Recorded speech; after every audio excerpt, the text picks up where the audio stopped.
All right, tell me when you're ready.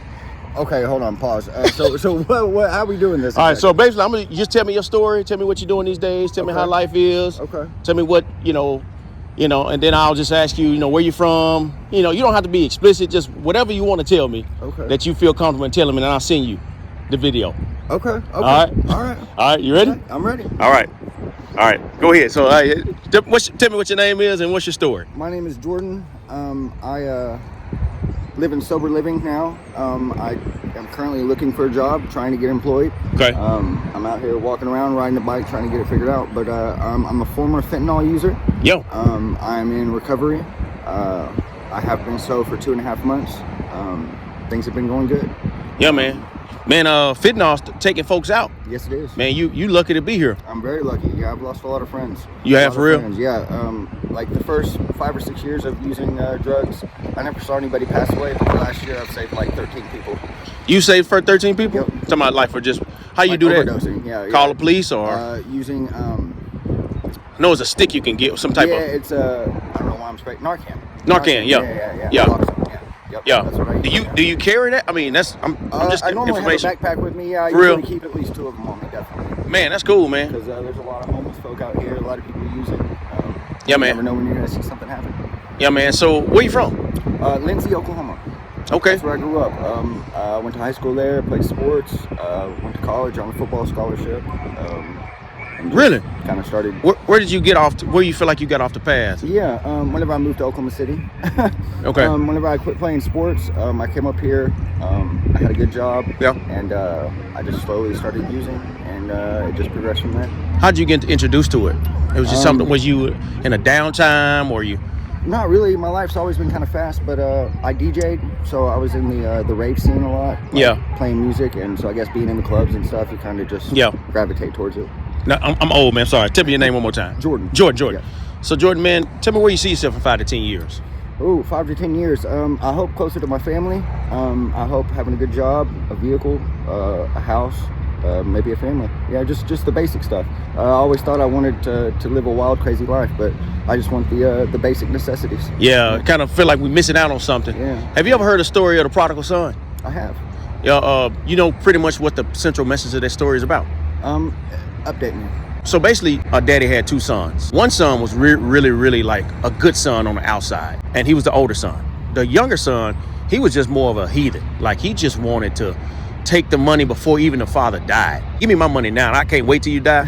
I got some desires I want to work out of my heart. Yeah. And so the father graciously gave him the money and let him go. And you know what the Bible says he spent his money on? Reckless living. That's what the word prodigal means. Yeah. It's wasteful living. He got involved in like the rave scenes, parties, drugs, alcohol, women. And Bible says that it was a drought that happened, so he had to start using his money not to just party with, but he had to use his money to survive. Yeah. And so his money ran out, and so he found himself being in want, the Bible says. Yeah. Hired himself. He didn't get the job. He just started working feeding pigs. Wow. All right? Yeah. And while he was feeding the pigs, he says, man, I'm just sitting here. Well, my daddy has everything out that house. I had everything I ever wanted. I had all of the basics, just like you said. Yeah, stuff we take for granted. Just stuff we take for granted. And here I am starving to death. And the Bible says, while he was feeding the pigs, the Bible says he wanted to eat what the pigs were eating. That's how low he had gotten. Oh, wow. And the Bible says he came to his senses. Wow. He came to his senses. And this is what he said. I know what I'll do. I'll go back to my father, and I'll just try to work myself as one of the hired slaves that his father had multiple slaves, multiple people that worked for him. He says, I'm not even worthy to be my father's son anymore. I just wonder if he'll just let me work back just to have a place to eat and sleep. Wow. I don't even want to be restored to where I was. Yeah. So you know what he did? I assume he went and got the job. He turned back around Yeah. and went back, and it was a long journey back. You ain't gonna believe what the father was doing. What was he doing? All right, so tell me, if you had took half of your father's inheritance and you came back asking for help after you squandered it, what do you think your father would have responded to you? How do you think he would have responded? It probably turned me away. Man, my daddy would have beat me with the refrigerator. Absolutely with the refrigerator. And this father was so completely different. Back in Jesus' day, the father had the power to have the kid killed or stoned for disrespect. That's how much power the father had. Yeah. But this father was completely different. When this son started walking back, the daddy was already waiting on the porch or waiting on whatever it was, watching to see if his son was come back. As soon as he seen that son crack that corner, rich people back in that day didn't take off running, but he took off running towards his son. And the Bible says he grabbed his son and says, I'm just glad that you're back. And the son started repenting, saying, Daddy, I'm so sorry. I'm not even worthy to be called your son. And please, I'm so sorry. And the father says, hey, they killed the fatted calf, meaning back in Jesus' day, they didn't even eat meat back in that day unless they were throwing a party. Right. So here he was, he says, kill the fatted calf, give sandals for his feet, a robe, for my son was lost and now he's found. Wow. He was blind and now he sees. And he didn't have to work back into his father's grace. He didn't have to he didn't have to work to be accepted back with his father. His father gave him immediate restoration relationship. He was right back to being the son. Absolutely. He actually came back even in a higher position than when he left. Wow. Now the older brother heard this party going on. And while he was working out in the fields, just like his father wanted him to do, obeyed all the commandments. Older son that kept all the rules says, what's going on? What's the deal about this party? And the slave said, haven't you heard? Your brother's back.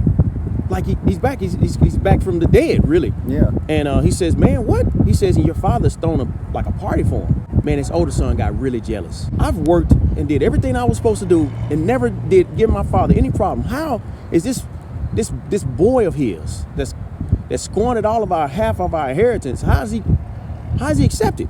He never thrown me a party for my friends. What's the deal? So this is what he was telling the father. Yeah. The father said, hey, what is wrong with you? This is your brother, your blood and blood brother. He was lost and now he's found. What are you, come and celebrate with us? Why are you tripping? Right? And he was so angry. And then the story just ends. Oh, wow. I got to imagine that it definitely continued. You know what I mean? How you think it continued? I'm a firm believer in the prodigal son. I mean, sure. In my opinion, I think a lot of people need to get out and live wild and crazy and free. You know what I mean? They need to, exhaust themselves. Right. They need to, lose everything that they had in order to know what's valuable. So, yeah, I would say the one that stayed and worked, I think his time's coming. I mean, he's going to figure it out. You know what I mean? Like he's going to figure out what it means to get out and lose it all.